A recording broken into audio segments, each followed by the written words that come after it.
I kind of followed suit a little bit, and I kind of did the same thing as Linda, or not, like Shayla, and was kind of reflective, and I did this last night. I was just kind of sitting in this apartment, this new house with all this moving stuff around, and I was like, oh, what can I do, like, what's creative? Anyways, so something that I've been reflecting on is kind of this difference between perception and presentation, and how you can't really control the way that people perceive you, and but you can control the way that you present yourself to some extent. So for the longest time I believed that, yeah, you can't control that, and I still believe that. I've often been accused of being too cold and kind of guarded, and one of my fears in the interview for this job was actually that I wasn't going to be able to relate to the kids, and that I was a little bit, you know, kind of guarded and a little icy sometimes. People accuse me of that. So this is kind of like a wall. And as we all know, walls never work. Throughout history, walls have never been an effective means of keeping people out. And walls either entice the curious to surmount them and to, you know, get over there. And if you're ambitious, you'll do that. But also the curious that are a little less ambitious just kind of form their own thoughts on what's on the other side of that wall. And when you take the wall down and you can control what's being presented and you give somebody something to work with, they no longer have to kind of come up with things on their own, which might be false. So even though you think that you're being in control by being guarded, the more you let people in, the more in control of how they perceive you are. So that's something I've learned over the summer. Let's see what else I have.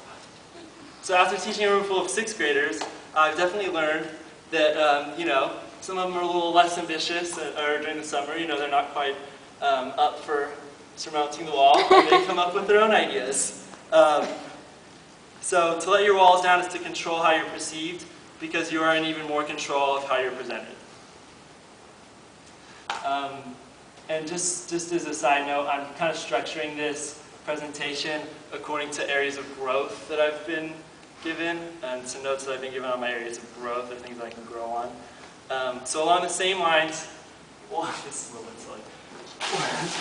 One criticism I was given is that sometimes I'm not very good at hiding my frustration, or when somebody doesn't do something that I intended, I get frustrated, and I'm not good at hiding that. I don't know if I can. I broke the hole in one of these. Oh, it's on the other side. Anyways, so I saw this. I think I'm actually covered. The more you try to control your emotions and hide them and keep them, you know, bottled up or secret, the less easy it is to control them. I know that when you try to when people try to hide accents and things, it becomes even more pronounced because you're thinking about it. And so when I'm thinking about oh my gosh, I'm so frustrated right now, and I don't want to show them this, then it becomes out even more, and I get more frustrated. And I'm an incredibly transparent person, so it's like a transparent bag that's really effective. So I just kind of accept, you know, when I'm frustrated, and that's just how it is. At first I was a little bit perplexed by this criticism because I'd always thought of myself as being very, you know, very in control and very calm, and as you see over the summer I've been nothing but calm. I've been kind of pop rocks? A little bit pop roxy and frantic and kind of scatterbrained, and I think that that's just because I started thinking about that as well. I was when I was little, people used to get really mad at me when they were frustrated and angry because I was very calm and just okay, that's why you feel that way, and very just calm.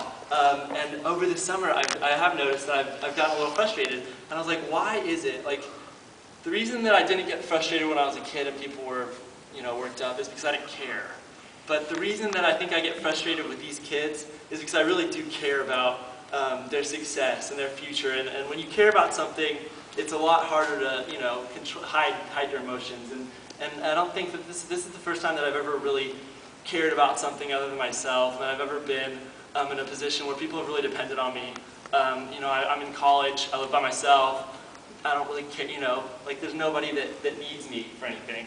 And these 20 kids needed me, to teach them every day and to help them on their path to college. And for the first time, I felt needed, and it frustrated me when I didn't get something and stuff like that. So, and then I started thinking, so selflessness, there's that expression that you give people the shirt off your back.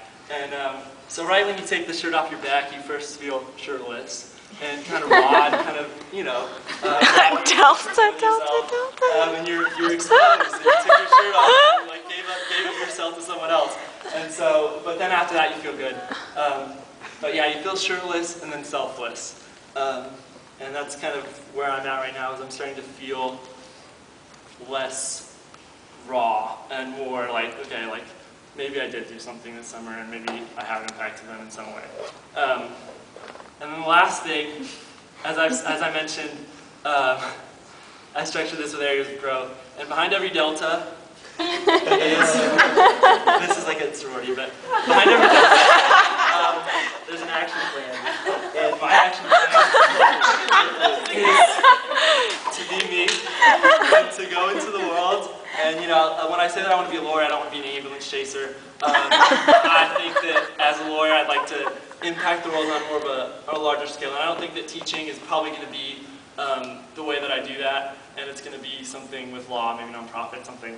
But I feel like for all these deltas that are in the world, I hope to change some of them and bring about some resolution to these educational inequity and stuff like that. So that's all.